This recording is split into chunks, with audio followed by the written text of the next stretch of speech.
not something that fitted into our kind of very rationalist society that we have now. My environmentalism it wasn't irrational as such, but it certainly wasn't driven by kind of utility. As I got older, that kind of evolved into a more conscious spiritual search, as it tends to as we get older. If we start to question the meaning of things, and for me, when I was 40 years old, I think that I sort of plunged into an investigation into Zen Buddhism, because again, like a lot of Western people, especially in places like Britain, when we start to get religious feelings, we sort of go anywhere but Christianity. For some reason, there's a deep allergy to Christianity. It's like we're inoculated against it. So obviously, if you have a religious calling, you don't go to the church. That's the last thing you do. You go almost anywhere but the church. You become a pagan or a Buddhist or a Hindu or something. Usually go east, or you go to sort of paganism, neo-paganism. And I sort of became a Zen Buddhist. I don't know if I would exactly have called myself a committed Buddhist, but I did a lot of practices. I went on a lot of retreats. But there was, as I kept doing it, I suppose I felt there was something missing. Because there's no divinity in it. And I was sort of becoming uncomfortably aware that I was sort of being pulled towards God, actually, which I didn't like to admit to myself. And I suppose I'd always for years had a sense that there was something out there, some, very traditionally sort of modern sense that, yes, there's probably something, but I don't know what it is. And so that's that traditional thing. So I wasn't allergic to the idea of God, but the notion of formalizing it was terrifying. And I didn't want to think about that. But it just became increasingly aware, as I said, became increasingly clear to me that Zen was not enough, because there's an emptiness at the heart of Buddhism. And although there's a lot of truth in it, and there's a lot of rationality in it, and there's a lot of very good practice in it, as I say, to me, it was something missing. And that something was the idea of a creator. It was the idea of something divine. It was the idea of an intelligence behind the universe, which I thought I'd seen in the natural world as well. A number of strange things happened to me, which I detailed in that piece that I wrote in First Things. I started having dreams. I had a particular dream of Jesus, and that disturbed me. And then I was having all sorts of coincidences. Suddenly, all these Christians kept turning up, wanting to talk to me, emailing me, wanting help with their writing. And I didn't know what that was about. I didn't want to become a Christian. But really, it all culminated. It built up for a long time. And then I felt eventually that I was being kind of physically dragged into Christianity. I felt I was being hunted by Christ, actually. That's a word that I used a lot. I felt like I was being hunted, which was very disconcerting. And I wanted it to stop, but I also sort of didn't. So I had to spend a lot of time reading and thinking and working out what was going on and talking to people. And then eventually I had a very profound kind of personal experience, which just felt like I'd been overwhelmed by something. And at that point, I thought, okay, right. Well, it looks like I'm going to have to become a Christian then. Having fought it for a long time, I sort of gave into it. And that was that, really, or at least that was the beginning of that, because then I had to think, well, what does it mean to be a Christian, of course? There's a million types of Christian. What is Christianity anyway? You can talk to 20 different people and they'll give you 20 answers. So I had to do a lot of reading of the Bible and a lot of thinking, and again, talking to people and praying and just saying, what do I do now? And that was eventually what I did. And I'm not a joiner. I'm a writer. So, we tend to sort of sit on our own in rooms and do our own thing. But I eventually realized I needed a church. And so I thought, what church do I need? And again, I prayed a lot. And I ended up, having explored a lot of other options, I ended up being pulled towards the Orthodox Church, which again was something that if someone had told me a year before that this was going to happen, I would have fallen off my chair. But I turned out I had a couple of friends who were Orthodox Christians in England. And the more I read about Orthodoxy, and particularly the mystical heart of it, the more I thought, okay, well, here's a form of Christianity that I didn't know existed.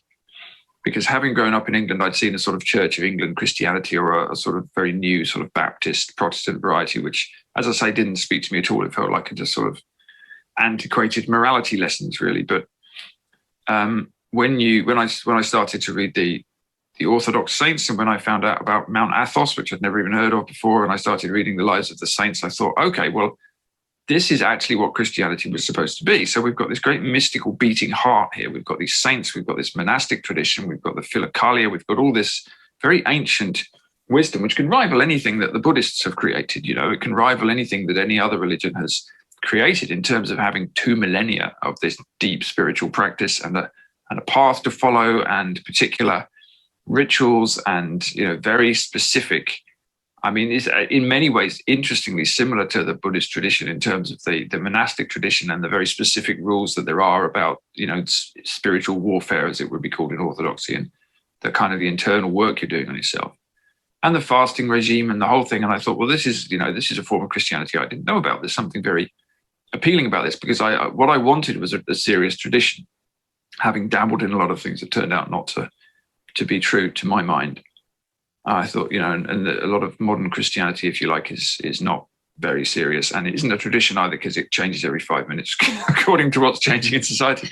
And Orthodoxy didn't seem to do that. So I thought, well, this looks very interesting, but how can I possibly be an Orthodox Christian? I'm English. I live in Catholic Ireland. All these Orthodox churches, if there are any around anyway, are going to be very kind of ethnic. Not, I'm not Greek, I'm not Russian. So what do I do? So again, I just prayed really, and it turned out.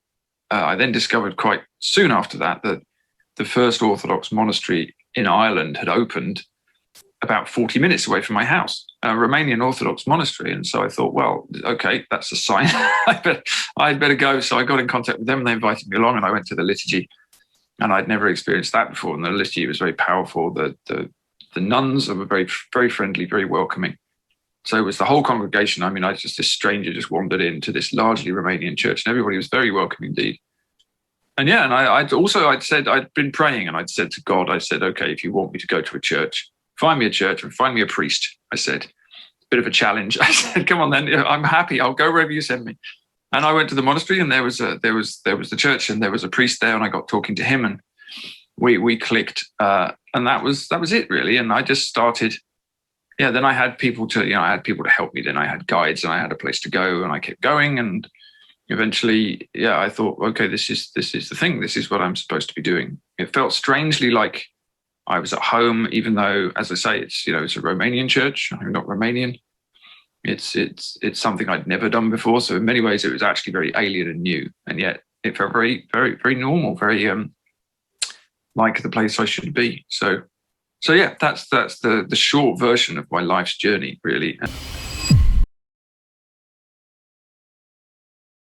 I believed Islam was genuinely true. I believed that it was the true monotheism, that Christians who worship the Trinity were polytheists, not realizing it. They didn't realize that they were worshiping three. They would say one, but it was actually three, and they didn't know what they were doing. That's what I believed. And so I would extend people the invitation to Islam. I would argue that the Bible isn't reliable. I would argue that Jesus' death on the cross doesn't pay for one's sins, that Jesus never claimed to be God. These kinds of basic Islamic claims, I would argue for them. That made me more confident and bold in presenting Islam to Christians. So it wasn't until I got to my university that I ran into somebody who actually had a response. And in his case, it was defending the Bible. He gave me good reasons to believe the Bible was reliable. We met because we were both on the debate team, and we were on a tournament together, and we ended up rooming together. In our free time, we would just argue about the Quran and about the Bible. And so, yeah, we really did have great long discussions, which lasted over the course of years. I mean, he didn't convince me of anything overnight. It was the fact that we had this long-running discussion where we could revisit things that we had discussed before. What would you say was the turning point for you then? The turning point, I would say, was, well, first, we didn't talk about Islam critically right away. We talked critically about Christianity, and I was quite convinced that the Bible had been altered over time, that Jesus never claimed to be God, that the Trinity was unreliable in terms of unviable as a concept even. And so over the course of these discussions, he was able to show me how he could rely upon the text of Scripture, how we could know that the New Testament message has not been changed. And it took me about a year, but I realized that's probably true. But then I asked, where in the Bible does Jesus claim to be God? Now that's kind of the most important thing for Muslims, because Jesus is a prophet, according to Muslims. He's the Messiah even, but he's not God. And according to the Quran, he never claimed to be God. So if we find that the New Testament is reliable, and therein he claims to be God, that's a problem for Muslims. So first looking at the Gospel of John and then moving my way through the Synoptics to Mark's Gospel, I realized that Jesus always claimed to be God. All four Gospels, he's God. Even before the Gospels were written, if you believe Paul's writings came first, which most people do, Paul says Jesus is God. The early Christian community uniformly said Jesus is God. And how are these Jews, who are so emphatically monotheist, saying this man is God? It only makes sense if we conclude that Jesus himself claimed to be God. And so when I realized that the historical evidence was in favor of Christianity, that's what got me to bend my knee to God and say, God, can you show me who you are? It wasn't that I was convinced Christianity was true, but that's when the search went from an academic one to a heartfelt one. Binecuvântat este Dumnezeul nostru, totdeauna, acum și pururea și în vecii vecilor.